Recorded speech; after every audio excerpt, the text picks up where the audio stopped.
Every time you stream a movie or swipe to transfer money, the smooth interface you see is hiding a surprisingly simple reality. Behind those polished buttons, almost every single digital action is just a system organizing rows of raw data. Software engineers simplify this into 4 basic actions: CRUD, create, read, update, and delete. To handle these safely, the corporate world relies on Java.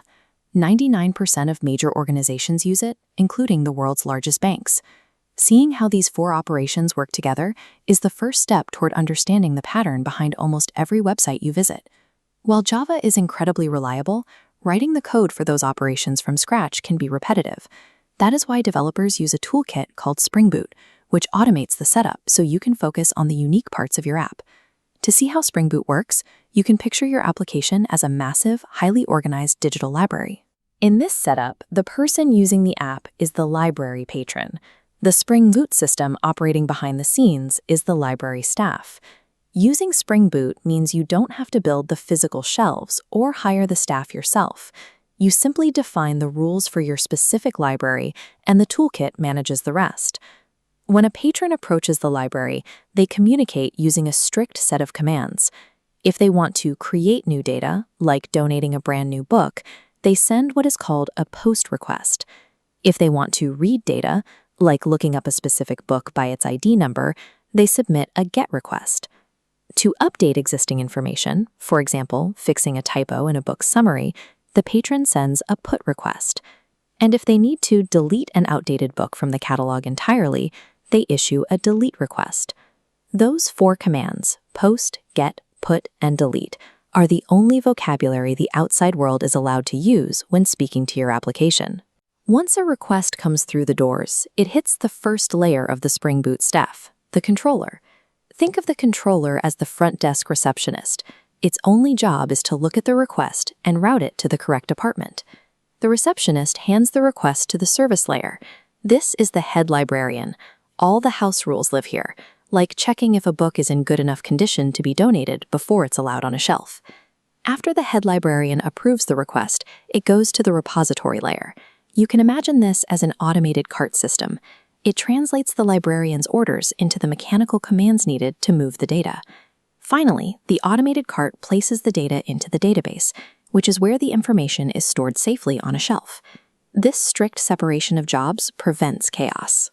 If the front desk receptionist tried to make all the decisions of the head librarian while also shelving books, the system would become a bottleneck the moment things got busy.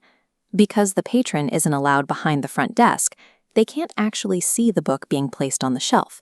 So how do they know their request worked?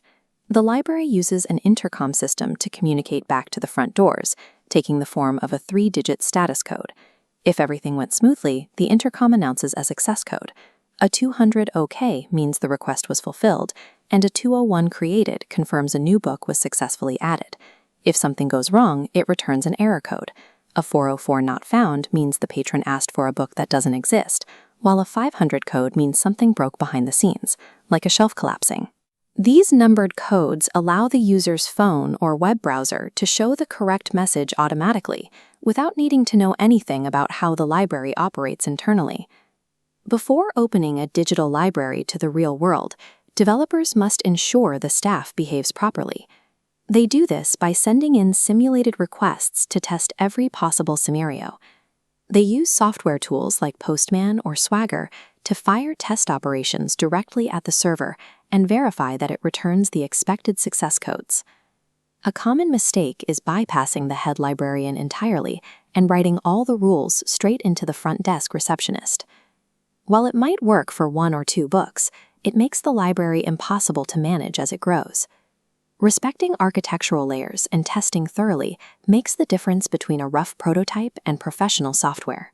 This exact sequence powers the massive billion-dollar systems we rely on daily, from global e-commerce inventories to critical hospital patient records. Large companies trust Java because it is built like a high-security vault. It is designed to keep data extremely organized and to prevent different parts of a massive system from accidentally interfering with one another. Once you understand how to build these 4 simple operations in Spring Boot, you've learned the fundamental blueprint used to build nearly any application in the world.